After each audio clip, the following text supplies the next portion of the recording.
નમસ્કાર વિદ્યાર્થી મિત્રો, આપણે વિજ્ઞાનમાં આજથી પ્રકરણ 5 તત્વોનું આવર્તનીય વર્ગીકરણનો અભ્યાસ કરવા જઈ રહ્યા છે. મિત્રો, આપણે જાણીએ છીએ કે કુલ તત્વો 118 છે. આ તત્વોને ધાતુ, અધાતુ અને અર્ધધાતુ એમ 3 મુખ્ય ભાગમાં વહેંચવામાં આવ્યા છે. હવે આ જે તત્વો છે એનું વર્ગીકરણ કરવામાં આવ્યું. વર્ગીકરણ કરવાની જરૂરિયાત શા માટે ઊભી થઈ, કોણે તેની શરૂઆત કરી અને કેવી રીતે વર્ગીકરણ કરવામાં આવ્યું? તો સૌપ્રથમ તો વર્ગીકરણ કરવાની શા માટે જરૂરિયાત ઊભી થાય છે?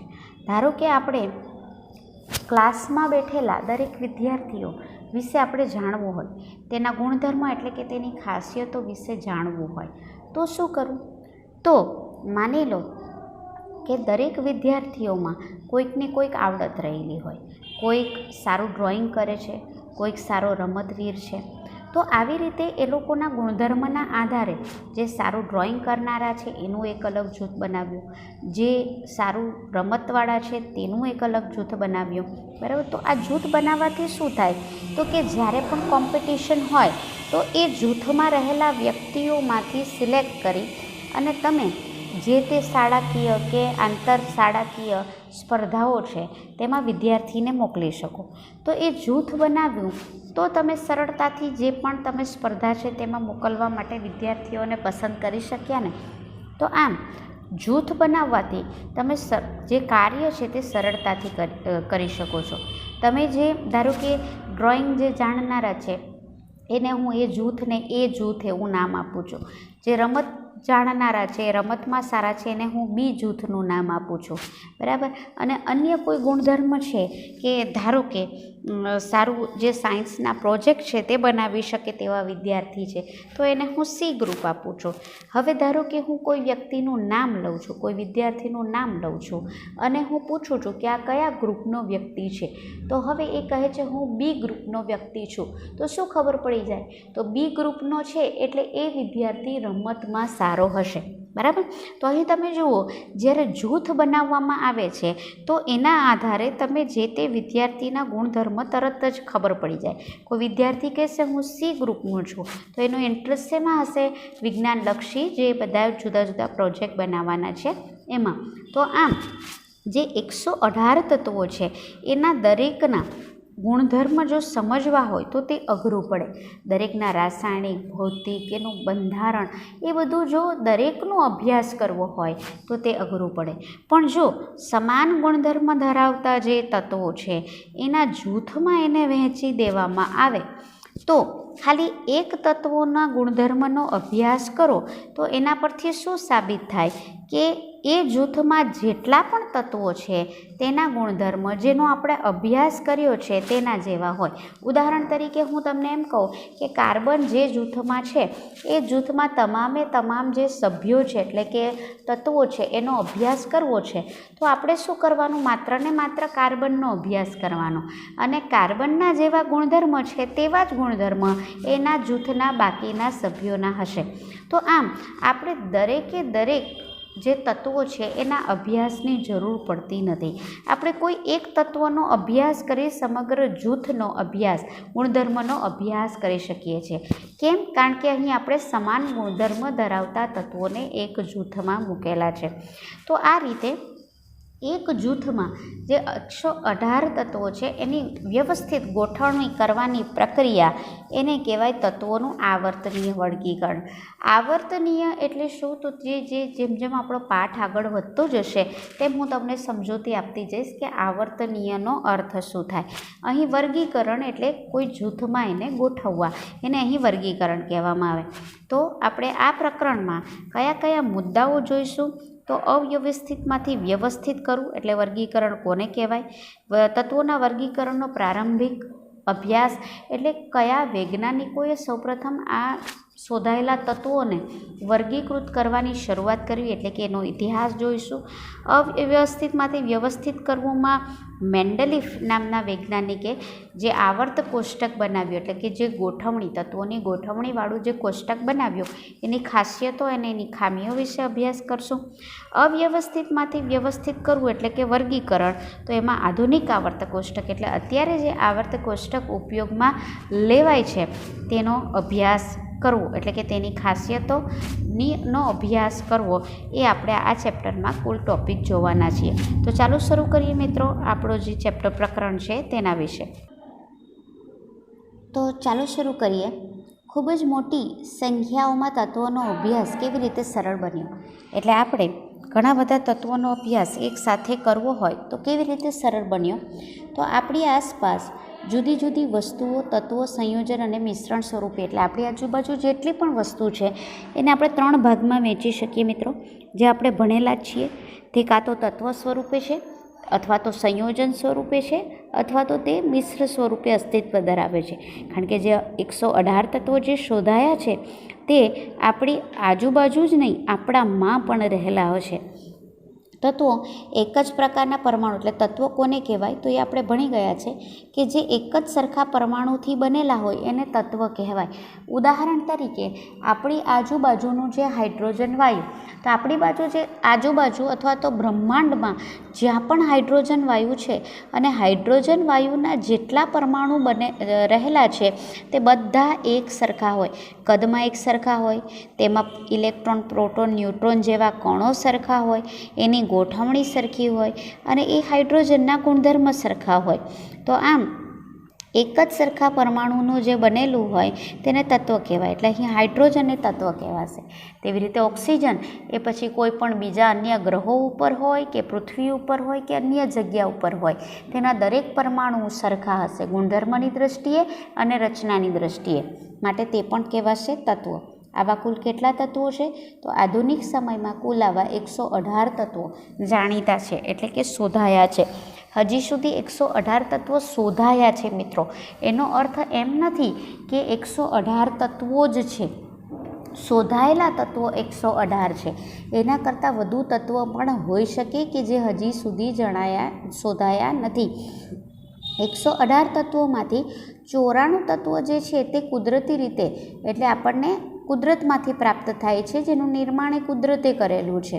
તો મિત્રો આ પણ સવાલ પૂછાઈ શકે તમને ઓબ્જેક્ટિવમાં કે અત્યાર સુધી કેટલા તત્વો શોધાયા છે અને તે પૈકી કુદરતી તત્વો કેટલા છે, કુદરતી રીતે પ્રાપ્ય તત્વો કેટલા છે.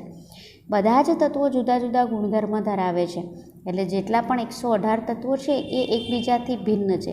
જેમ જેટલા પણ મનુષ્ય હોય તે છે મનુષ્ય, પરંતુ એકબીજાથી તે ભિન્ન હોય છે. તેવી રીતે આ બધા છે તત્વો પણ તે ગુણધર્મ અલગ અલગ ધરાવે છે. જેમ જેમ જુદા જુદા તત્વોની શોધ થતી ગઈ તેમ તેમ વૈજ્ઞાનિકો પાસે તત્વોની ગુણધર્મની વધુને વધુ માહિતી એકઠી થતી ગઈ. એટલે શરૂઆતમાં જ્યારે તત્વો ઓછા હતા ત્યારે એનો અભ્યાસ કરવો સરળ હતો, કારણ કે ઓછા તત્વો હતા તો તેનો અભ્યાસ થઈ શકતો હતો. પરંતુ જેમ જેમ તત્વો શોધાતા ગયા તેમ તેમ તત્વોની સંખ્યા વૈજ્ઞાનિકો પાસે વધતી ગઈ અને પરિણામે વૈજ્ઞાનિકોની મૂંઝવણ પણ વધતી ગઈ, કારણ કે આટલા બધા તત્વો કે જે તદ્દન એકબીજાથી ભિન્ન ગુણધર્મ ધરાવે છે તેનો અભ્યાસ હવે કરવાનો હતો. એટલે તત્વો જેમ શોધાતા ગયા તેમ અને તત્વો વિશેની માહિતી પણ જુદી જુદી રીતે વૈજ્ઞાનિકો પાસે એકઠી થતી ગઈ, એટલે કે એના ગુણધર્મ એકઠા થતા ગયા.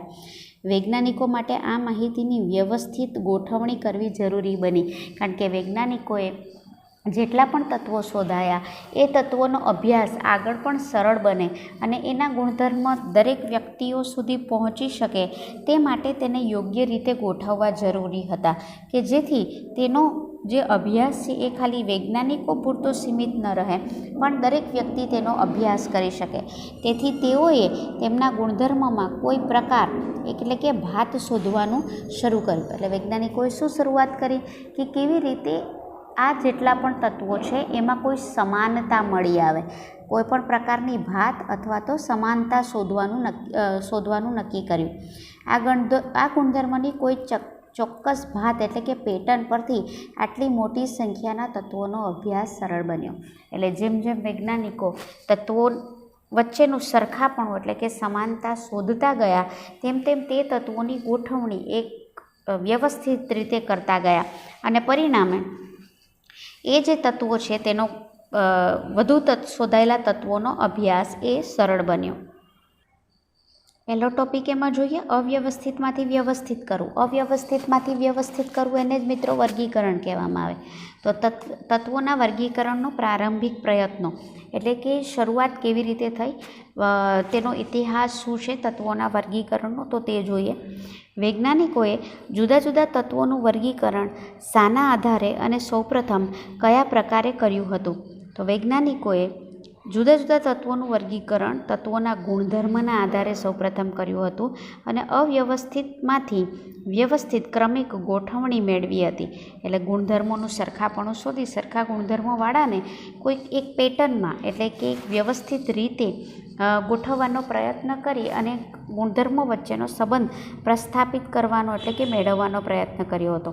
વૈજ્ઞાનિકોએ સૌપ્રથમ જાણીતા તત્વોનું ધાતુ અને અધાતુમાં એટલે સૌપ્રથમ જ્યારે તત્વોના વર્ગીકરણની શરૂઆત થઈ એ સમયે જ્યારે જાણીતા હતા ત્યારે તત્વોને માત્ર બે જ ભાગમાં વહેંચવામાં આવ્યા હતા, ધાતુ અને અધાતુ. ધાતુના તમે જાણો છો બધા ગુણધર્મ સરખા છે જે આપણે ભણી ગયા છે, અને અધાતુ સરખા ગુણધર્મ ધરાવે છે. એટલે જેટલા પણ તત્વો જાણીતા હતા એને બે ભાગમાં વહેંચ્યું, ધાતુ અને અધાતુ. ત્યારબાદ જેમ જેમ આધુનિક સંશોધનો થતા ગયા એટલે પછી વૈજ્ઞાનિકોએ ત્યાં થોભી ન ગયા, સંશોધન ચાલુ રાખ્યા. જેમ જેમ સંશોધન થતા ગયા તેમ તેમ તત્વો અને તેના ગુણધર્મો વિશે જ્ઞાન વધતું ગયું. તત્વો શોધાતા ગયા, તત્વોના ગુણધર્મ શોધાતા ગયા અને સાથે સાથે વર્ગીકરણ, કારણ કે હવે ગુણધર્મ વધી ગયા અને ગુણધર્મ વધવાના કારણે તત્વોને વ્યવસ્થિત ગોઠવવું એ જરૂરી બન્યું, માટે એના પ્રયત્ન ચાલુ થયા. તો સૌપ્રથમ જે આ ક્ષેત્રે ગોઠવવાની શરૂઆત કરી તે હતા ડોબ્રેનર નામના વૈજ્ઞાનિક. તો અહીં તમને સ્ક્રીન ઉપર ડોબ્રેનર નામના જે વૈજ્ઞાનિક છે તે દેખાઈ રહ્યા છે. મિત્રો, તમને આ સવાલ પણ પૂછાય છે કે ડોબ્રેનરની ત્રિપુટી એટલે શું, સમજાવો. બરાબર. તો જર્મન વૈજ્ઞાનિક જોન વુલ્ફગેંગ ડોબ્રેનરે, એનું આખું નામ છે જોલ્ફ, અને જર્મન વૈજ્ઞાનિક હતા, જર્મનના તે નામ એમનું હતું જોન વુલ્ફગેંગ ડોબ્રેનર. એણે શું કર્યું, સમાન ગુણધર્મ ધરાવતા તત્વોને એક જૂથમાં ગોઠવવાનો પ્રયત્ન કર્યો. જે તત્વોના ગુણધર્મ સરખા હતા એ સરખા ગુણધર્મ ધરાવતા તત્વોને એક ગ્રુપમાં, એક જૂથમાં મૂકવાનો પ્રયત્ન કર્યો. તેમણે 3 તત્વો ધરાવતા કેટલાક જૂથને ઓળખી બતાવ્યા. એટલે શું, તેમણે એવા જૂથ બનાવ્યા કે જેમાં એક જૂથમાં 3 તત્વો હોય. બરાબર. એટલે એને ત્રિપુટી કીધી. એક જૂથમાં 3 તત્વો હોય. આ 3 તત્વો ધરાવતા જૂથને ત્રિપુટી કહે છે. એટલે જે ડોબ્રેનરે શું કર્યું, 3 તત્વો ધરાવતા જૂથોમાં તત્વોનું વર્ગીકરણ કર્યું અને જેને ત્રિપુટી કહેવામાં આવે છે. તો ત્રિપુટીનો નિયમ ડોબ્રેનરનો શું હતો, તો તે આ પ્રમાણે હતો. તો મિત્રો, તમે અહીં આ શરૂઆતનું લખી શકો કે જર્મન વૈજ્ઞાનિક ડોબ્રેનરે સમાન ગુણધર્મ ધરાવતા 3 તત્વોને જૂથમાં વહેંચ્યા અને તેને ત્રિપુટી કહેવામાં આવે. અને ત્રિપુટીનો નિયમ શું છે, તો કે ત્રિપુટીના 3 તત્વો તેમના પરમાણ્વીય દળના ચડતા ક્રમમાં ગોઠવતા મધ્યમાં રહેલા તત્વોનું પરમાણ્વીય દળ અન્ય 2 તત્વોના પરમાણ્વીય દળના સરેરાશ જેટલું હોય છે. મિત્રો, આમ નિયમ વાંચશો તો તમને ખબર નહીં પડે, એટલે સૌપ્રથમ આપણે તો ઉદાહરણ જોઈએ, ત્યાર પછી હું તમને ફરી નિયમ સમજાવીશ. ડોબ્રેનરે શું કર્યું, 3 તત્વોના જૂથ બનાવ્યા. બરાબર. એટલે ઉદાહરણ તરીકે એક જૂથ હતું લિથિયમ, સોડિયમ અને પોટેશિયમનું. પહેલો જે એની ખાસિયત છે ડોબ્રેનરના જૂથની તે હતી 3 તત્વોનું જૂથ બનાવ્યું. ધારો કે એક ઉદાહરણ કોઈ પણ યાદ રાખજો મિત્રો એક્ઝામની દ્રષ્ટિએ. લિથિયમ, સોડિયમ અને પોટેશિયમનું એક જૂથ બનાવ્યું જેની સંજ્ઞા લિથિયમની Li, સોડિયમની Na અને પોટેશિયમની K છે.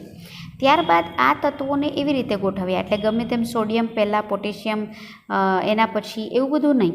કેવી રીતે ગોઠવ્યા, એના પરમાણ્વીય દળના ચડતા ક્રમમાં ગોઠવ્યા. પરમાણ્વીય દળ એટલે કે પરમાણુ ભાર. પરમાણુ ભાર એટલે આપણે ભણી ગયા છે, 2 રીતે વ્યાખ્યા આપી શકાય. પરમાણુના કેન્દ્રમાં રહેલા ન્યુટ્રોન અને પ્રોટોનના સરવાળાને પરમાણુ ભાર અથવા તો પરમાણ્વીય દળ કહેવાય.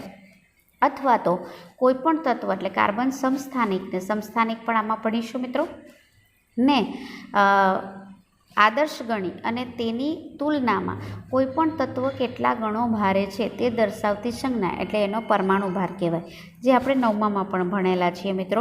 તો પહેલું સ્ટેપ 3નું જૂથ બનાવ્યું. 3 તત્વોને પરમાણુ ભારના ચડતા ક્રમમાં ગોઠવ્યા. અહીં મિત્રો પરમાણુ ભાર પણ તમારે યાદ રાખવા પડશે. એટલે એક ઉદાહરણ પૂરતા, જેમાં લિથિયમ નો જે પરમાણુ ભાર છે 6.9 યુનિટ, સોડિયમનો છે 23 યુનિટ અને પોટેશિયમનો છે 39 યુનિટ. હવે ત્રણેય તત્વોને એવી રીતે ગોઠવ્યા કે જેથી પહેલું અને ત્રીજા તત્વના પરમાણુ ભારનું સરાસરી એટલે આના પરમાણુ ભારનો સરવાળો છેદમાં કેટલા તત્વો છે તો કે 2, તો છેદમાં લખવાના 2, બરાબર. એટલે આનો પરમાણુ ભાર છે 6.9, આનો પરમાણુ ભાર છે 39 છેદમાં 2, તો 6.9 વત્તા 39 એટલે 39. સરવાળો જો તમે કરશો તો અહીં જે 22.95 લખ્યું છે તેમાં ભૂલ છે મિત્રો. એનો જે સરવાળો આવશે તે આવશે, તમને સ્ક્રીન પર દેખાઈ રહ્યો છે તે 45.9 એટલે લગભગ તમે એને 46 કરી શકો, રાઉન્ડ ફિગર લો તો એના ભાગ્યા 2. 46 ભાગ્યા 2 કરશો એટલે કેટલા આવશે મિત્રો? તો 46 ભાગ્યા 2 કરશો એટલે તમારા 23 આવશે. હવે 23 એ કોનું છે? જે વચ્ચેનું તત્વ છે, જુઓ સોડિયમ, એનો પરમાણુ ભાર છે. હવે આપણો જે નિયમ છે તે સમજો. ત્રિપુટીના 3 તત્વોને તેના પરમાણ્વીય ક્રમના ચડતા ક્રમમાં ગોઠવતા મધ્યમાં રહેલા તત્વનો પરમાણુ ભાર અથવા તો પરમાણ્વીય દળ એ અન્ય 2 તત્વના પરમાણ્વીય દળના સરેરાશ જેટલું છે. ક્લિયર? એટલે અહીં તમારા શબ્દોમાં પણ લખી શકો, ડોબ્રેનરે 3 તત્વોને પરમાણુ ભારના ચડતા ક્રમમાં એવી રીતે ગોઠવ્યા કે જેથી મધ્યમાં રહેલા તત્વનો પરમાણુ ભાર એ બાકી રહેલા 2 તત્વોના પરમાણુ ભારના સરેરાશ જેટલો હોય છે, જેને ડોબ્રેનરનો ત્રિપુટીનો નિયમ કહેવામાં આવે છે. ડોબ્રેનરની અન્ય ત્રિપુટી, પહેલી ત્રિપુટી તો તમને કહી દીધી, બીજી છે કેલ્શિયમ, બરાબર, પછી Ca, Sr અને બેરેલિયમ, સ્ટ્રોન્શિયમ અને Br, ત્યાર પછી કેલ્શિયમ, બ્રોમિન અને આયોડિન, આવી આ ત્રિપુટી છે, બરાબર, કે જે ડોબ્રેનરે બનાવી હતી. જેમાંથી તમે કોઈ એક ઉદાહરણ દ્વારા સવાલનો જવાબ આપી શકો. નીચે કેટલાક સમૂહ આપ્યા છે, તે પૈકી કયા સમૂહ ત્રિપુટી છે કયા સમૂહની ત્રિપુટી એ ડોબ્રેનરની ત્રિપુટી નથી તે જણાવો. શું કરવાનું છે મિત્રો? તો પહેલો સમૂહ જુઓ, નાઇટ્રોજન, ફોસ્ફરસ અને આર્સેનિક છે.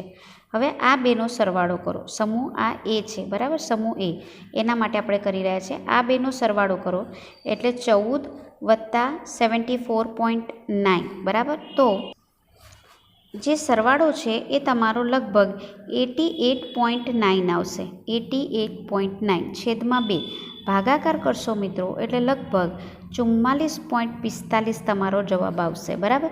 તો હવે એ કોનું હોવું જોઈએ? આનો આપણે કર્યો ને આની સરાસરી કરી, વચ્ચેનું પદ આવવું જોઈએ, બરાબર. વચ્ચેનું પદ 31 છે ને આપણું આવ્યું 44.45.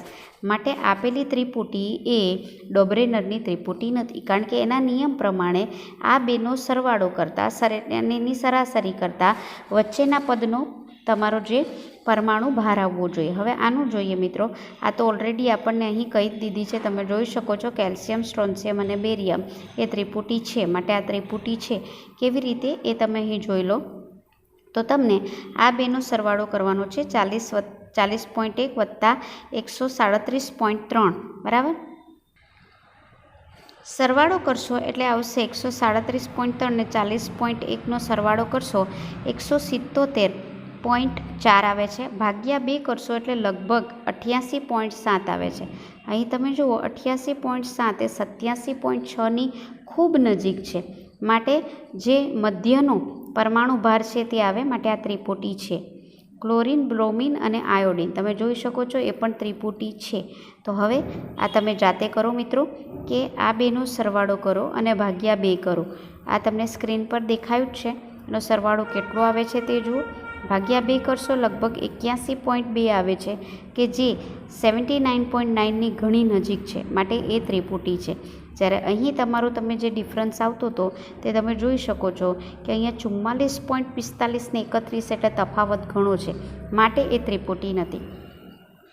ડોબ્રેનર પછી જે વૈજ્ઞાનિક હતા કે જેમણે સૌપ્રથમ એ તત્વોના આવર્તનીય વર્ગીકરણનો પ્રયત્ન કર્યો તે હતા ન્યૂલેન્ડ. તો ન્યૂલેન્ડે સૌપ્રથમ અષ્ટકનો નિયમ આપ્યો. 2 માર્કમાં પૂછાય ન્યૂલેન્ડનો અષ્ટકનો નિયમ સમજાવો. તો ડોબ્રેનરના પ્રયત્નોએ બીજા રસાયણશાસ્ત્રીઓને તત્વોના ગુણધર્મ અને તેના પરમાણુય દળ વચ્ચે સંબંધ સ્થાપવા માટે પ્રોત્સાહિત કર્યા. એટલે ડોબ્રેનરનું જે વર્ગીકરણ છે તે અત્યારે માન્ય ગણાતું નથી, બરાબર. તેમાં કેટલીક ભૂલો હતી કે બધા તત્વો જે શોધાયેલા, જેમ જેમ તત્વો શોધાતા ગયા એ તત્વોને ડોબ્રેનરના નિયમ પ્રમાણે ગોઠવી શકાયા નહીં, એ એની મર્યાદા હતી. પણ છતાં બીજા વૈજ્ઞાનિકોએ ડોબ્રેનરને કરેલા પ્રયત્ન પરથી પ્રોત્સાહન મળ્યું કે તત્વના પરમાણુ ભાર અને તત્વના ગુણધર્મો વચ્ચે કંઈક તો સંબંધ હોવો જોઈએ. એટલે ઈસવીસન 1866માં અંગ્રેજ વૈજ્ઞાનિક જ્હોન ન્યૂલેન્ડે જાણીતા તત્વોને પરમાણુય દળના ચડતા ક્રમમાં ગોઠવ્યા. એટલે એ સમયે જેટલા પણ તત્વો શોધાયા હતા એ બધા તત્વોને પરમાણુ ક્રમાંકના ચડતા ક્રમમાં ગોઠવ્યા. તેમણે સૌથી ઓછા પરમાણુય દળ ધરાવતા તત્વ હાઇડ્રોજનથી શરૂઆત કરી. એટલે એમણે સૌથી પહેલું તત્વ કયું ગોઠવ્યું લીધું? હાઇડ્રોજન, કે જેનો પરમાણુ ભાર સૌથી ઓછો હતો. અને એ સમયે શોધાયેલા કુલ તત્વો હતા 56. એટલે ન્યૂલેન્ડે કુલ કેટલા તત્વો ગોઠવ્યા? એ સમયે શોધાયેલા કુલ 56 તત્વો. આ પણ સવાલ પૂછાય. તો 56માં તત્વ કયું હતું? તે ત્યારે શોધાયેલું થોરિયમ. એના ઉપર એણે કાર્ય પૂર્ણ કર્યું અને બધાને પરમાણુ ભારના ચડતા ક્રમમાં ગોઠવ્યું. તો ન્યૂલેન્ડે ગોઠવતા અને પછી ગુણધર્મનો અભ્યાસ કરતો ગયો. તો એણે નોંધ્યું કે આ ગોઠવણીમાં પ્રત્યેક 8મા તત્વના ગુણધર્મ એ પ્રથમ તત્વના ગુણધર્મ સાથે સમાનતા ધરાવતા હતા. એટલે શું? તો મિત્રો એણે ધારો કે પહેલું તત્વ હાઇડ્રોજન, પછી બીજું, પછી ત્રીજું, 4, 5, 6 અને 7 આવી રીતે ગોઠવ્યા. 8મું તત્વ એણે પહેલાંની નીચે ગોઠવ્યું. કેમ? કે એણે જોયું કે પહેલું અને 8મું તત્વ, પહેલું અને 8મા તત્વના ગુણધર્મ વચ્ચે કંઈક સમાનતા હતી.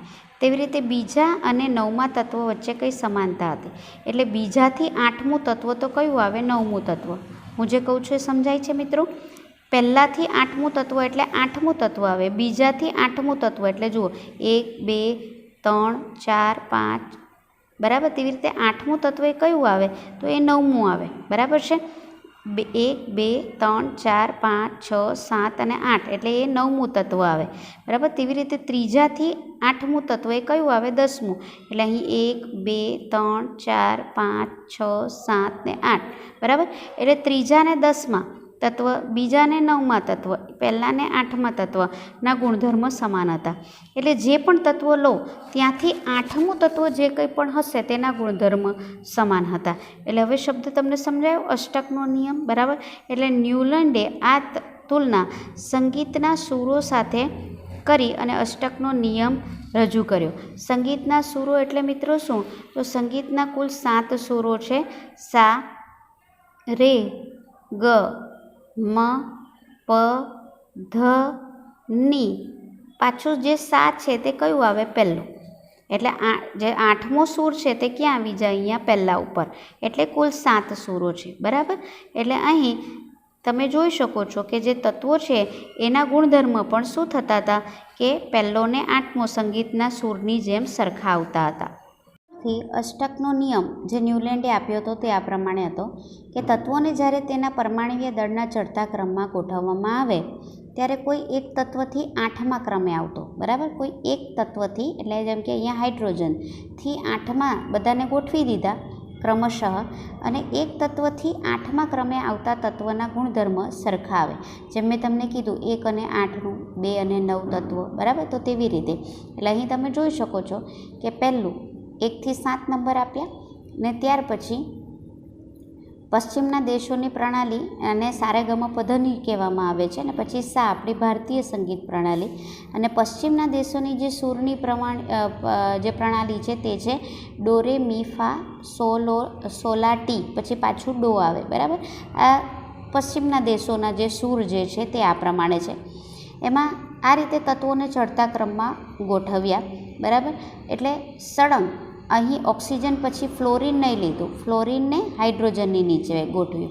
તેવી રીતે નેક્સ્ટ જે તત્વ છે તેને લિથિયમની નીચે ગોઠવ્યું. નેક્સ્ટ જે તત્વ છે તેને બેરેલિયમની નીચે. તો અહીં હાઇડ્રોજનની નીચે ફ્લોરિન, ફ્લોરિનની નીચે ક્લોરિન, આ બધાના ગુણધર્મ સરખા આવતા હતા.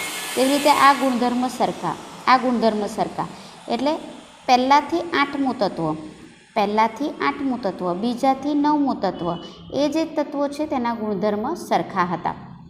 ન્યુલેન્ડના અષ્ટકમાં લિથિયમ અને સોડિયમના, એટલે અહીંયા તમે જોઈ શકો છો લિથિયમ અને સોડિયમના ગુણધર્મ સરખા છે. લિથિયમ પછી 8મા ક્રમે આવતું તત્વ એ સોડિયમ છે, એટલે લિથિયમ પછી 8મા ક્રમે સોડિયમ આવે. તેવી રીતે બેરેલિયમ પછી 8મા ક્રમે મેગ્નેશિયમ આવે, બોરોન પછી 8મા ક્રમે એલ્યુમિનિયમ આવે. બરાબર. તો આ જ પ્રમાણે બેરેલિયમ અને મેગ્નેશિયમના ગુણધર્મ સમાન છે.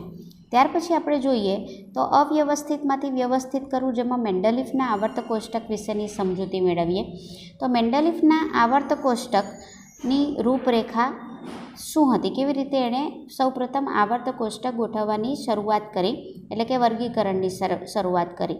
તો તત્વના વર્ગીકરણો, એટલે અત્યાર સુધી જે ડોબ્રેનર અને ન્યુલેન્ડે તત્વોનું વર્ગીકરણ કર્યું, એ વર્ગીકરણ અત્યાર સુધી માન્ય ન હતું. મેં તમને કીધું તેમ ડોબ્રેનરમાં દરેક 3 તત્વો જેટલા પણ શોધાયેલા હતા તે નિયમ પ્રમાણે 2 તત્વોનો સરેરાશ પરમાણુ ભારનો સરેરાશ વચ્ચેના તત્વ જેવું હોય તેવું હતું નહીં, એવી રીતે બધાને ગોઠવી શકાયા નહીં. તેવી રીતે ન્યુલેન્ડમાં જે પહેલેથી જ 8મું તત્વના ગુણધર્મ સમાન હોય તેવા બધા શોધાયેલા તત્વોને ગોઠવી શકાયા નહીં. બીજું, નવા શોધાતા તત્વો, ધીરે ધીરે નવા જે શોધાતા તત્વો છે તે ન્યુલેન્ડ અને ડોબ્રેનરની જે ગોઠવણી છે એમાં ક્યાં ગોઠવવા, તે મોટો પ્રશ્ન ઉદ્ભવ્યો.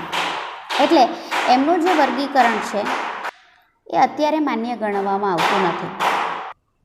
ડોબ્રેનર અને ન્યુલેન્ડ પછી જેમણે તત્વોને ગોઠવવાની પ્રયત્ન કર્યા તે હતા મેન્ડેલિફ નામના વૈજ્ઞાનિક.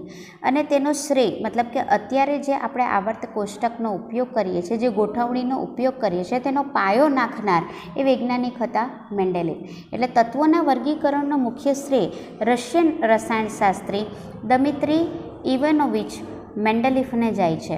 તે રશિયન રસાયણશાસ્ત્રી, રસાયણ વૈજ્ઞાનિક હતા.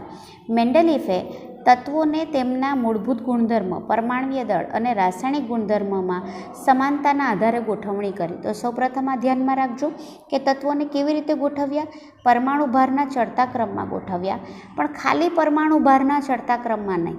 એમાં જેના રાસાયણિક ગુણધર્મ સરખા હોય તેવા તત્વોને પહેલાં તત્વની નીચે મૂક્યા, એટલે સરખા રાસાયણિક ગુણધર્મ ધરાવતા અને પરમાણુ ભારના ચડતા ક્રમમાં તત્વોની ગોઠવણી કરી. જ્યારે મેન્ડેલિફે તત્વના વર્ગીકરણની કાર્યની શરૂઆત કરી ત્યારે કુલ કેટલા તત્વો શોધાયેલા હતા, યાદ રાખજો મિત્રો, ઓબ્જેક્ટિવમાં પૂછાય. 63 તત્વો જાણીતા હતા. મેન્ડેલિફે તત્વોના પરમાણ્વીય દળ અને તેમના ભૌતિક તેમજ રાસાયણિક ગુણધર્મો વચ્ચે તપાસ્યા. મતલબ કે ખાલી પરમાણુ ભારના ચડતા ક્રમમાં ન ગોઠવ્યા, એવી રીતે ગોઠવ્યા કે જેથી એક સમૂહમાં, એટલે એક લાઇનમાં જે આવતા તત્વો છે તેના રાસાયણિક ગુણધર્મ અને ભૌતિક ગુણધર્મ પણ સરખા હોવા જોઈએ, તેની પણ તેણે કાળજી રાખી. ઓક્સિજન અને હાઇડ્રોજન અતિ સક્રિય તત્વો હોવાથી મેન્ડેલિફે આ તત્વોમાંથી બનતા સંયોજનો પર ધ્યાન કેન્દ્રિત કર્યું તથા મોટાભાગના તત્વો આ બંને તત્વો સાથે સંયોજાઈ શકે છે. મતલબ તત્વોની ગોઠવણી, જેમ કે રાસાયણિક ગુણધર્મને પણ ધ્યાનમાં લીધા. અહીં કીધું તો જેમ કે આપણે અહીં જે 2 તત્વો મેન્ડેલિફે મુખ્ય ધ્યાનમાં લીધા, તો આજુબાજુના એ સમયે શોધાયેલા 63 તત્વોની ખાસિયત શું હતી કે તે મોટા ભાગના તત્વો કાં તો હાઇડ્રોજન સાથે કાં તો ઓક્સિજન સાથે સંયોજાયેલા હતા. શું કામ? કારણ કે હાઇડ્રોજન અને ઓક્સિજન એ ખૂબ સક્રિય છે.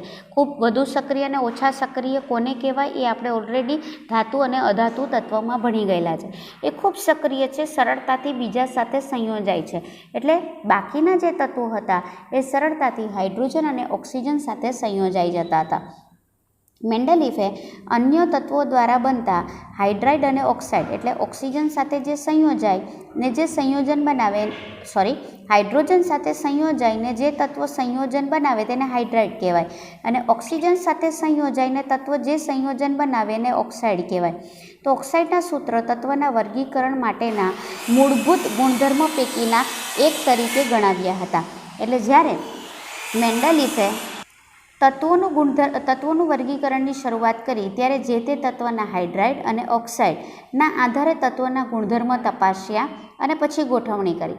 ત્યારબાદ મેન્ડેલીફે તે સમયમાં જાણીતા તત્વો માટે 63 કાર્ડ લીધા અને પ્રત્યેક કાર્ડ પર કોઈ એક તત્વના ગુણધર્મ લીધા. એટલે સરળતા રહે તે માટે 63 તત્વોને ગોઠવવાના હતા, અઘરું કામ હતું. એટલે એણે કુલ 63 કાર્ડ બનાવ્યા.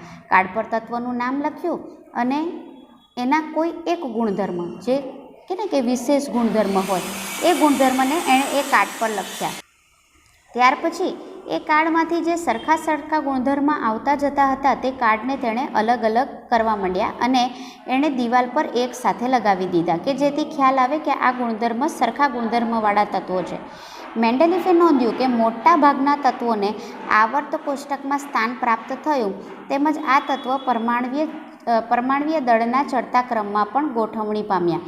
એટલે જેવી રીતે આ વર્ગીકરણ મેન્ડેલીફ કરતા ગયા તેવી રીતે બધા જ તત્વો, સરખા ગુણધર્મવાળા તત્વો પરમાણુ ભારના ચડતા ક્રમમાં ગોઠવી શકાયા અને 63 જેટલા તે સમયે શોધાયેલા હતા તે બધાને એક કોષ્ટકમાં ગોઠવી શકાયા. આ વર્ગીકરણમાં એવું અવલોકન કરવામાં આવ્યું કે સમાન ભૌતિક ગુણધર્મ અને રાસાયણિક ગુણધર્મ ધરાવતા જુદા જુદા તત્વો એક નિશ્ચિત વિરામ પછી ફરી પુનરાવર્તિત પામે છે. એટલે એણે ગોઠવણી કરી એ પરથી થોડું જે ન્યુલેન્ડનો જે ગુણધર્મ હતો તે અહીં આવે છે કે નિશ્ચિત સમયાંતરે ભૌતિક અને રાસાયણિક ગુણધર્મ ધરાવતા સમાન ગુણધર્મ એક પછી એક ગોઠવાય છે. અને આ અવલોકનના આધારે મેન્ડેલીફે પોતાનો નિયમ કે જેને મેન્ડેલીફનો આવર્ત નિયમ કહેવામાં આવે છે, મેન્ડેલીફે પોતાનો આવર્ત નિયમ રજૂ કર્યો. તો આવર્ત નિયમ શું હતો? તો તત્વના ગુણધર્મ પરમાણુ દળના આવર્તનીય વિધેયો છે. મિત્રો, અહીં શબ્દ આવ્યો આવર્તનીય. મેં તમને કીધેલું કે આવર્તનીયનો અર્થ સમજાવીશ. આવર્તનીય મતલબ શું? કે પરમાણુ દળ પર આધાર રાખે છે.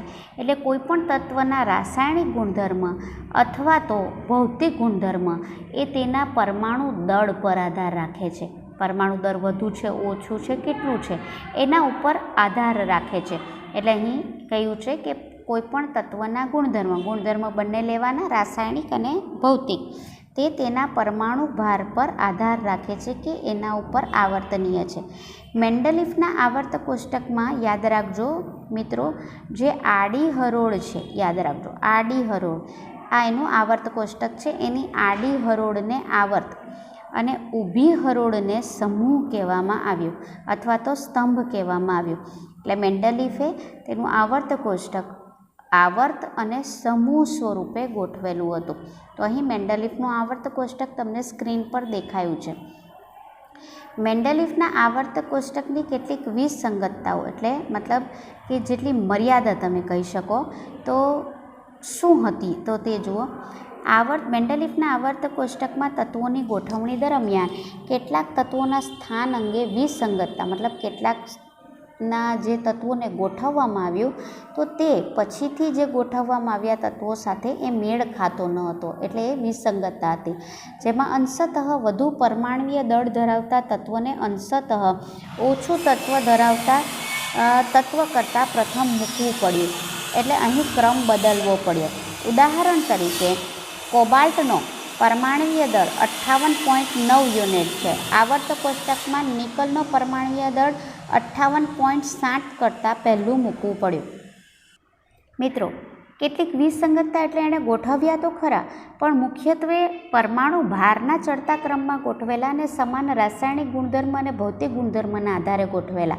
તો તત્વો એ પરમાણુ ભારના ચડતા ક્રમમાં દરેક હોવા જોઈએ, પણ કેટલીક અસમાનતા એમાં જોવા મળી. તો જેમ કે જો એણે પરમાણુ ભારના ચડતા ક્રમમાં ગોઠવ્યું હોય તો પહેલાં ઓછું પરમાણુ ભારવાળું તત્વ અને પછી વધુ પરમાણુ ભારવાળું તત્વ આવવું જોઈએ. પણ તમે અહીં જોઈ શકો છો કે કોબાલ્ટનો પરમાણુ ભાર છે એ 58.93 અને નિકલનો 58.71, એટલે આનો ઓછો છે જ્યારે આનો પરમાણુ ભાર વધારે છે. તો પહેલું નિકલ આવવું જોઈએ ને પછી કોબાલ્ટ આવવું જોઈએ, પણ મેન્ડેલીફે પહેલાં કોબાલ્ટ મૂક્યું અને પછી નિકલ મૂક્યું. તો એનું કારણ એ મેન્ડેલીફ સમજાવી શક્યા ન હતા. અને તેવી જ રીતે ટેરોલિયમ અને આયોડિનમાં પણ આમ જ બન્યું કે ટેરુલિયમનો પરમાણુ ભાર તમે જોઈ શકો છો 127.60 છે અને આયોડિનનો 126.90. પહેલાં આયોડિન આવવું જોઈએ, પછી ટેરુલિયમ આવવું જોઈએ. એના બદલે મેન્ડેલિફે પહેલાં ટેરુલિયમ ગોઠવ્યું અને પછી આયોડિન ગોઠવ્યું. તેનું કારણ તેઓ સમજાવી શક્યા ન હતા.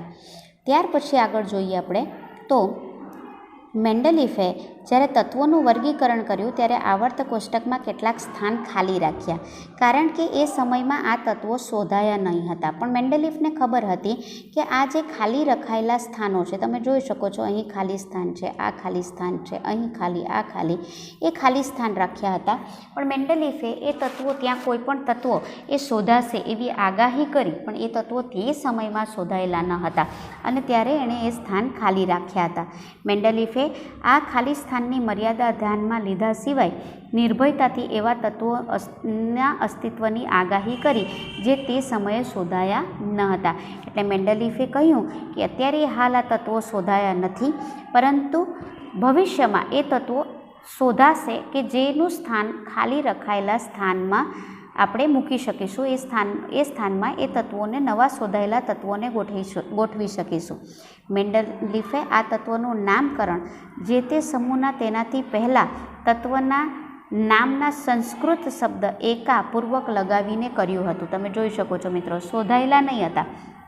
જેમ કે વર્ગીકરણ બાદ શોધાયેલું તત્વ હતું સ્કેન્ડિયમ, પણ એનું સ્થાન ખાલી રખાયું હતું. મેન્ડેલિફના વખતમાં તે શોધાયું નહીં હતું અને મેન્ડેલિફે એ સ્થાન ખાલી જે રાખેલું હતું એના માટે જે આગાહી કરી કે કયું તત્વ શોધાશે તો તે હતું એકા બોરોન. કેમ? કારણ કે બોરોન પછી સ્કેન્ડિયમને મૂકવામાં આવે છે, એટલે બોરોનની આગળ એકા શબ્દ લગાવી દેવામાં આવેલો. ગેલિયમ કે જે એલ્યુમિનિયમ પછી મૂકવામાં આવ્યું ને ગેલિયમનું જે સ્થાન છે તે ખાલી રાખેલું, તેના માટે મેન્ડેલિફે નામ આપેલું એકા એલ્યુમિનિયમ. તેવી રીતે જર્મેનિયમ માટે તેમણે જે નામ, જર્મેનિયમ પછી મુકાતું તત્વ સિલિકોન, માફ કરશો, સિલિકોન પછી મુકાતું તત્વ જર્મેનિયમ કે જે તે સમયે શોધાયેલું નહીં હતું અને તેનું નામ તેમણે એકા સિલિકોન આપ્યું હતું. મેન્ડેલિફ દ્વારા આગાહી કરાયેલ એકા એલ્યુમિનિયમ અને તથા બાદમાં શોધાયેલ ગેલિયમ ના ગુણધર્મ એ કોષ્ટકમાં આપેલા છે. મતલબ કે પહેલેથી જ એ સમાન ગુણધર્મવાળા તત્વોની આગાહી એ મેન્ડેલિફે કરી દીધી હતી જે પહેલેથી શોધાયેલા નહીં હતા. જેમ કે ગુણધર્મ તમે જોઈ શકો છો કે પરમાણવીય દળ એકા એલ્યુમિનિયમ કે જેનું મેન્ડેલિફે આગાહી કરી હતી તે હતું 69 ને ત્યાર પછી એકા એલ્યુમિનિયમની જગ્યા પર મુકાયેલું જે તત્વ હતું તે હતું ગેલિયમ. બરાબર, તો અહીં એનો જે પરમાણુ ભાર હતો તે 69.7 તમે જોઈ શકો છો, લગભગ સરખો છે. ઓક્સાઇડનું સૂત્ર મેન્ડેલિફે જે આપેલું એકા એલ્યુમિનિયમનું તે હતું E2O3 અને ગેલિયમનું જે સૂત્ર પણ બને છે તે છે Ga2O3. બરાબર, ક્લોરાઇડનું તમે સૂત્ર જોઈ શકો છો, તેણે આપેલું ECl3. ઓકે, તો જે ગેલિયમનું સૂત્ર જે બને છે, બરાબર, તો ગેલિયમનું જે સૂત્ર બને છે એ પણ જુઓ, અહીંયા ઈના બદલે ગેલિયમ Ga મૂકી દેવામાં આવ્યું. એટલે એણે જે આગાહી કરેલી દરેક ગુણધર્મની તે સાચી પડી હતી. મેન્ડેલિફના આવર્ત કોષ્ટકના ફાયદા શું હતા? તો મેન્ડેલિફે જ્યારે તત્વોનું વર્ગીકરણ કર્યું ત્યારે કેટલાક તત્વો શોધાયા ન હતા. આવા તત્વોના સંશોધન, એટલે એણે ખાલી સ્થાન રાખ્યા અને કહી દીધું કે આના સ્થાને નવા તત્વો શોધાશે, તો તેની આગાહી એણે પહેલેથી કરી દીધી. એટલે હવે વૈજ્ઞાનિકો નવા જે ખાલી રખાયેલા સ્થાન માટે નવા તત્વોનું સંશોધનનું કાર્ય આરંભ્યું. કેટલાક તત્વોના પરમાણવીય દળની ફરી ચકાસણી, કારણ કે કીધું કે જેમ કે ટેરેલિયમ અને આયોડિન, બરાબર, ત્યાર પછી આપણે જોયું કોબાલ્ટ અને નિકલ કે જેના પરમાણુ ભારના ચડતા ક્રમમાં વિસંગતતા જોવા મળી. એટલે કંઈક પરમાણુ ગુણધર્મ બરાબર, ગુણધર્મ પ્રમાણે બરાબર મેન્ડેલિફે ગોઠવેલું, પણ પરમાણુ ભારમાં વિસંગતતા હતી એટલે ફરી પાછી પરમાણુ ભારની ચકાસણી થઈ.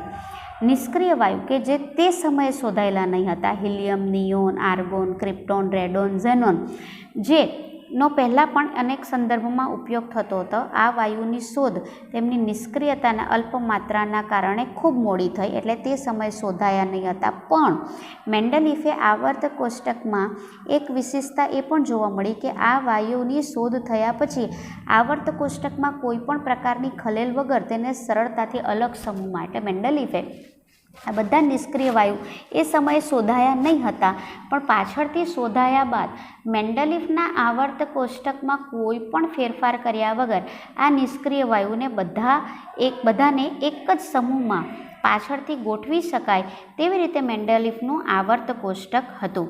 ત્યાર પછી આગળ જોઈએ મેન્ડેલિફના આવર્ત કોષ્ટકની મર્યાદા. મિત્રો, આ બધા સવાલો તમને પૂછાઈ શકે એવા છે, એટલે ધ્યાનમાં રાખજો. તો પહેલી મર્યાદા હતી આ હાઇડ્રોજનનું આવર્ત કોષ્ટકમાં સ્થાન. હાઇડ્રોજનમાં ઇલેક્ટ્રોન રચના આલ્કલી ધાતુ જેવી છે. હાઇડ્રોજનની ઇલેક્ટ્રોન રચના આલ્કલી ધાતુ જેવી છે, એટલે તેની બાહ્યતમ કક્ષામાં એક ઇલેક્ટ્રોન છે. તે આલ્કલી ધાતુનો ગુણધર્મ છે. બરાબર. આલ્કલી ધાતુ તત્વોની જેમ જ હાઇડ્રોજન પણ હેલોજન, ઓક્સિજન અને સલ્ફર સાથે સમાન આણ્વીય સૂત્ર ધરાવતા સંયોજન, એટલે આલ્કલી ધાતુ જેવું જ જે અણુસૂત્ર હોય તેવું જ હાઇડ્રોજન એ હેલોજન સાથે બી સમાન સૂત્ર ધરાવતું હતું, ઓક્સિજન સાથે અને સલ્ફર સાથે પણ સમાન સૂત્ર બતાવતું હતું. જેમ કે હાઇડ્રોજનના સંયોજનો આપણે જોઈએ તો HCl, તો આલ્કલીના સંયોજન જોઈએ તો NaCl સરખું લાગે છે ને. તેવી રીતે ઓક્સાઇડ જોઈએ હાઇડ્રોજન તો H2O, તો આલ્કલીનું જોઈએ તો Na2O, આનું H2S તો આનું Na2S. એટલે જો જુઓ હેલોજન એટલે આ ક્લોરીન, ઓક્સાઇડ બરાબર ઓક્સિજન સાથે, સલ્ફર સાથે હાઇડ્રોજન એ સરખા અણુસૂત્ર ધરાવતા હતા. આમ હાઇડ્રોજન કેટલાક ગુણધર્મ આલ્કલી ધાતુ સાથે સમાનતા ધરાવતા હોવાથી તેને આલ્કલી સમૂહમાં મૂકવું જોઈએ. એટલે હાઇડ્રોજનને ખરેખર આલ્કલી સાથે મૂકવું જોઈએ, કારણ કે એની સાથે સરખા ગુણધર્મ ધરાવતા હતા. પણ હાઇડ્રોજનને મેન્ડેલિફે કોની સાથે મૂક્યું? હેલોજન સાથે. એટલે ક્લોરીન, બ્રોમિન અને આયોડિન જે તત્વો છે એને હેલોજન તત્વ કહેવામાં આવે, કારણ કે તે જેમ આનો જે અણુસૂત્ર Cl2, Br2, I2 છે તેવું તે હાઇડ્રોજનનું અણુસૂત્ર પણ H2 છે. બરાબર. એટલે તમે જોઈ શકો હાઇડ્રોજન એ હેલોજન સાથે બી સરખા ગુણધર્મ ધરાવે છે અને આલ્કલી સાથે બી સરખા ગુણધર્મ ધરાવે છે. હાઇડ્રોજન હેલોજન તત્વની જેમ ધાતુ અને અધાતુ સાથે બંને સાથે સંયોજાય અને આયોનિક બંધ પણ બનાવતા હતા અને સહસંયોજક બંધ પણ ધરાવતા હતા. એટલે તે હેલોજન સાથે પણ સામ્યતા ધરાવતા હતા. આમ હાઇડ્રોજનના કેટલાક ગુણધર્મ હેલોજન સાથે સરખા ધરાવતા હતા, તેથી તેને હેલોજન સમૂહમાં પણ મૂકી શકાય અને આલ્કલી સમૂહમાં પણ મૂકી શકાય. તો હાઇડ્રોજનને મૂકવું ક્યાં? હેલોજનમાં મૂકવું કે આલ્કલીમાં મૂકવું? એટલે એનું સ્થાન એ થોડું વિવાદાસ્પદ છે કે એને કયા સમૂહમાં મૂકવું. એટલે અહીં જે પહેલું જે મર્યાદા હતી કે હાઇડ્રોજન એ જેમ કે ધાતુ સાથે હાઇડ્રોજન એ ધાતુ સાથે આયનિક બંધ બનાવતા હતા, જેમ કે સોડિયમ હાઇડ્રાઇડ, કેલ્શિયમ હાઇડ્રાઇડ. અધાતુ સાથે બી સહસંયોજક બંધ બનાવે, મિથેન, એમોનિયા આ બધામાં સહસંયોજક છે. ક્લોરીન સાથે તે આયોનિક બંધ બનાવે છે. એટલે અહીં તમને સરખાપણું બતાવ્યું છે કે ધાતુ હેલોજન સાથે સરખા ગુણધર્મ ધરાવતું હતું અને તમે જોઈ શકો છો કે આલ્કલી સાથે પણ તે સમાન ગુણધર્મ ધરાવતું હતું. તો તેને આલ્કલીમાં મૂકવું કે હેલોજનમાં મૂકવું?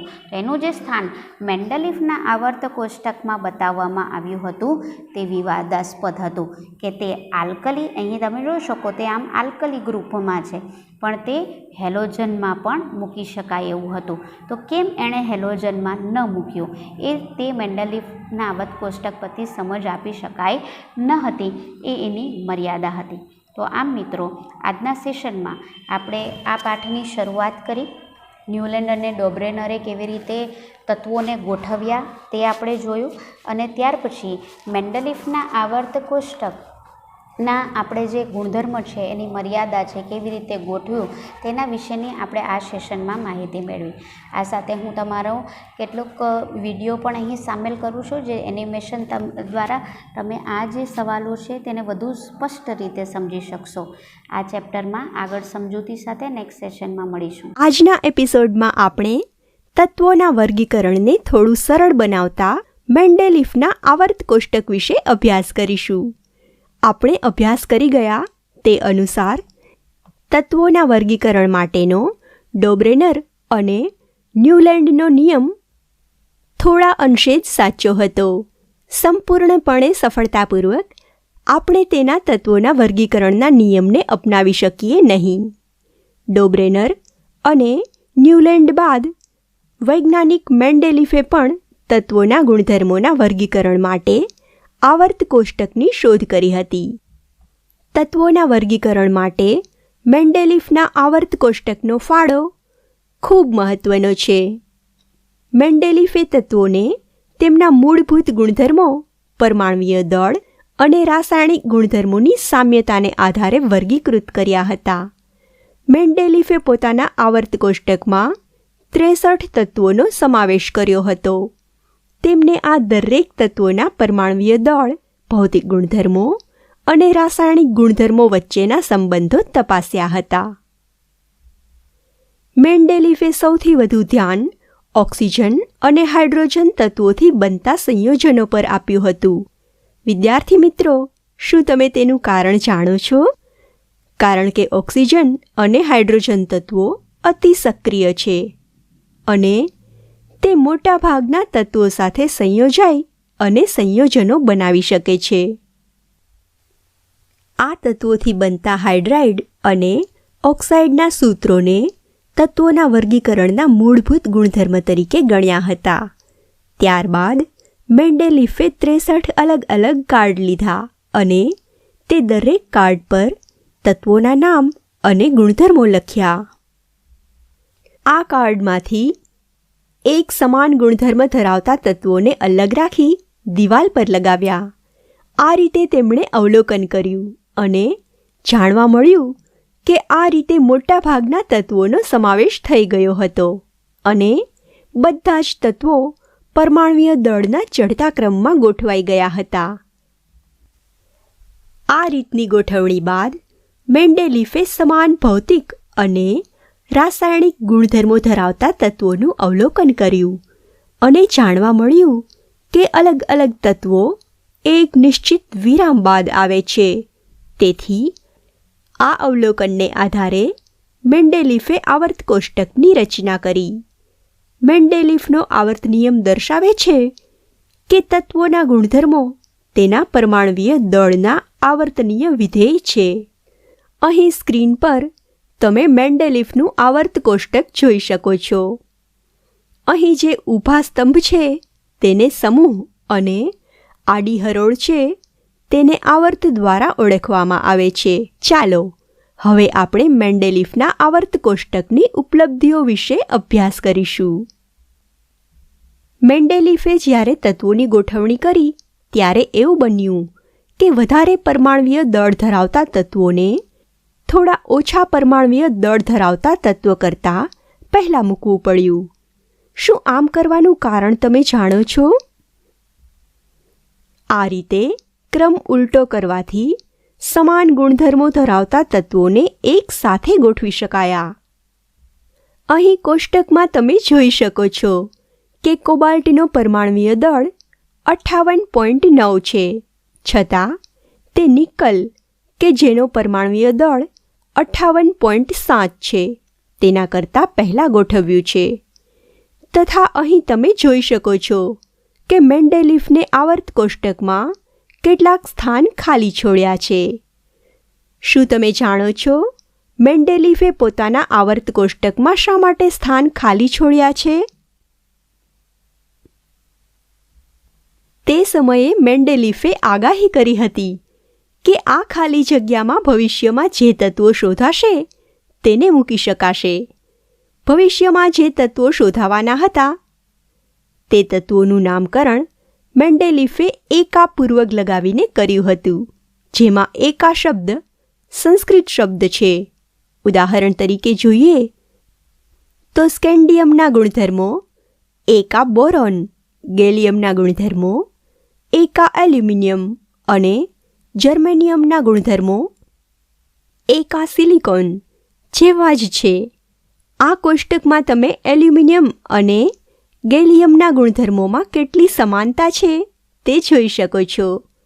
એકા એલ્યુમિનિયમ અને ગેલિયમના ઓક્સાઇડ અને ક્લોરાઇડના સૂત્રો એકબીજાને મળતા આવે છે. આ રીતે મેન્ડેલિફે કરેલી ધારણા સાચી હતી અને ત્યારબાદ ઘણા બધા રસાયણશાસ્ત્રીઓએ આવર્ત કોષ્ટકનો સ્વીકાર કરી મેન્ડેલિફના આવર્ત કોષ્ટકને તેમના સંશોધનના ઉપયોગમાં લીધો હતો. નિષ્ક્રિય વાયુ જેવા કે હિલિયમ, નિયોન અને આર્ગોનનો પણ આવર્ત કોષ્ટકના સંદર્ભમાં ઉપયોગ કર્યો હતો. આ વાયુની શોધ ઘણી મોડેથી થઈ હતી, પરંતુ મેન્ડેલીફના આવર્ત કોષ્ટકમાં અન્ય શ્રેણીને ખલેલ ન પહોંચે તે રીતે આ તત્વોનો સમાવેશ કરવામાં આવ્યો હતો.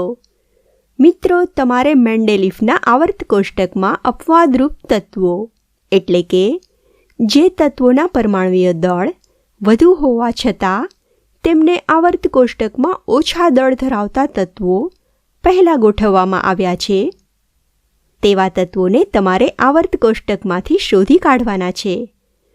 શું તમે આ તત્વોને શોધી શકશો ને?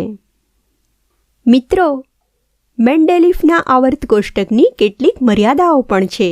શું તમે જાણો છો? હાઇડ્રોજનની ઇલેક્ટ્રોન રચના આલ્કલી ધાતુઓને મળતી આવે છે. અહીં સ્ક્રીન ઉપર તમે કોષ્ટક જોઈ શકો છો કે હાઇડ્રોજનના સંયોજનો આલ્કલી ધાતુ સોડિયમ જેવા જ અણુસૂત્રો ધરાવે છે. હાઇડ્રોજન આલ્કલી ધાતુઓની માફક ક્લોરીન, ઓક્સિજન અને સલ્ફર સાથે એક સમાન સૂત્ર ધરાવતા સંયોજનો બનાવે છે. હાઇડ્રોજન ત્રિપરમાણુય અણુ સ્વરૂપે અસ્તિત્વ ધરાવે છે અને તે ધાતુઓ અને અધાતુઓ સાથે સંયોજાઈ અને સહસંયોજક બંધ બનાવે છે. આથી હાઇડ્રોજનને આવર્ત કોષ્ટકમાં ચોક્કસ સ્થાન આપી શકાય નહીં, જે મેન્ડેલીફના આવર્ત કોષ્ટકની પ્રથમ મર્યાદા છે. બીજી મર્યાદા એ છે કે એક તત્વથી બીજા તત્વ તરફ આગળ વધતા પરમાણુય દળ નિયમિત રૂપથી વધતા ન હતા. આથી આપણે એવું અનુમાન ન લગાવી શકીએ કે બે તત્વો વચ્ચે કેટલા તત્વો શોધી શકાય છે. આ મેન્ડેલીફના આવર્ત કોષ્ટકની બીજી મર્યાદા છે. મિત્રો, હવે તમારે એક પ્રવૃત્તિ તમારી જાતે કરવાની છે. તમારે મેન્ડેલીફના આવર્ત કોષ્ટકમાં હાઇડ્રોજન તત્વને યોગ્ય સ્થાન ઉપર મૂકવાનું છે. શું તમે હાઇડ્રોજનને મેન્ડેલીફના આવર્ત કોષ્ટકમાં યોગ્ય સમૂહ અને આવર્તમાં મૂકી શકશો ને?